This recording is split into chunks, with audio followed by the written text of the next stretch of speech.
And that's exactly what we've sought to do. Look at the context in which we will try to position the 23rd edition of WSES. Of course, India as the host, we are honored to have the Honorable Vice President inaugurate, the Minister of Environment speak at the inaugural. But we are very fortunate to have the Prime Minister of Guyana. Now, Guyana is a very interesting country, I should tell you.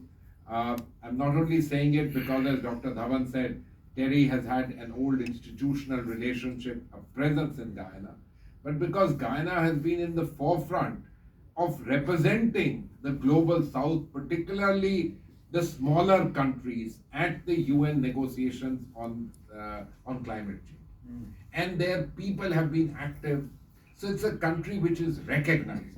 And we believe the presence of their Prime Minister here, and he's here in India on an official visit, but the presence at the inaugural of the WSDS lends it a very special collaborative message that please, the large developing countries, the small developing countries, the developed world, all of you listen, because climate change is real.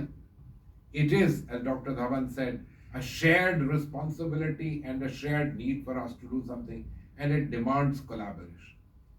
Now, we are also very, very fortunate that we have two ministers from Kiribati and from Fiji. You know, these are countries that you quintessentially identify with the problem. After all, if you have sea level rises, existentialist threats exist for small islands. India has 1,000 small islands, we know what this means, but we have a huge mainland. Think about these countries in the South Pacific, their state, and the importance for us as a conscious effort in terms of our own thinking about how important it is, and what they relay to the world can hardly be replicated by any of us in terms of reflecting their views. So we're very happy to have these two honorable ministers here with us. But you know, we're also very pleased that we have the president of the IPCC. We have the former president in person. We have the current president in a hybrid mode available to interact with people. We were very fortunate to have him interact with Indian industry at the Dubai COP. And his interest and willingness to engage with India also stems from a simple fact that India is a country which is a very critical stakeholder in the global fight on climate. First, it's doing a lot. It's going way beyond what anyone could say is, let me say, the fair aspect of what India should do. Taking on huge and massive targets in the renewable energy, taking on a net zero target, and making tremendous effort.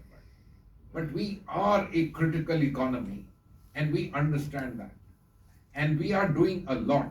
So, you know, it's both sides, encouraging us to do more, pushing us to do more, collaborating with us for more, but also accepting that here is a country which is really stepping forward on this particular matter. But we need to try and see what we can do. So, you know, we are particularly happy with that. I'll just speak about one other subject matter here for everyone's benefit, because it is a subject of critical importance, especially as we sit in the global south. The issue is that of money. Everybody talks about money. There's no money on the table. Well, we all know there's no money on the table, and there's been no money on the table for a long time.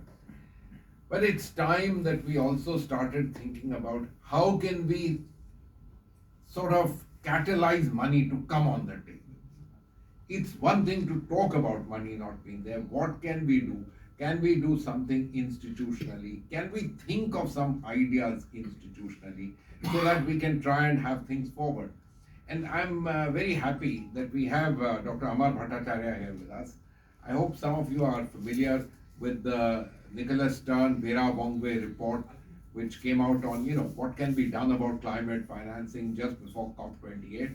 Now, Amar was the key individual working behind the scenes, and we are very fortunate to have him in person here, speak on the first day and in a roundtable that we'll have after that.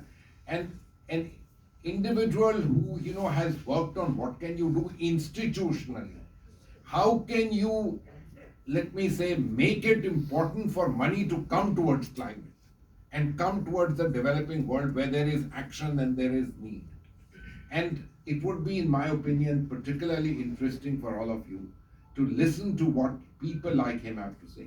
We have on that panel one of our own colleagues, distinguished fellow Deepak Dasgupta, moderating it, but there are several other good people there. And finally, let me say to you two other things. One is private sector. We have been particularly conscious that private sector and its role is critical. So while there are some well-known names who are there here with us, the chairman of Renew Power and so on, but we have thematic tracks which have serious senior people from the private sector participating. And that's day two. And for those of you who are interested in specific subjects, let me assure you that the list would be exhaustive and have some of the best people in India and experts from the world participating in that. And finally, we are very happy to see government officials from India also join us. We have Namita Prasad here with us, Joint Secretary. Literally, I must acknowledge this in public, the person behind the idea of green credits, launched by the Honorable Prime Minister in Dubai, but going beyond just carbon markets and carbon credit, let me underscore, are critically important in our fight and struggle against climate change. But going beyond that, to look at issues which affect the environment, which affect sustainability, and which affect, of course, the entire business of greenhouse gases. The green credit scheme that India has announced, we're very happy to have people like her also joining us.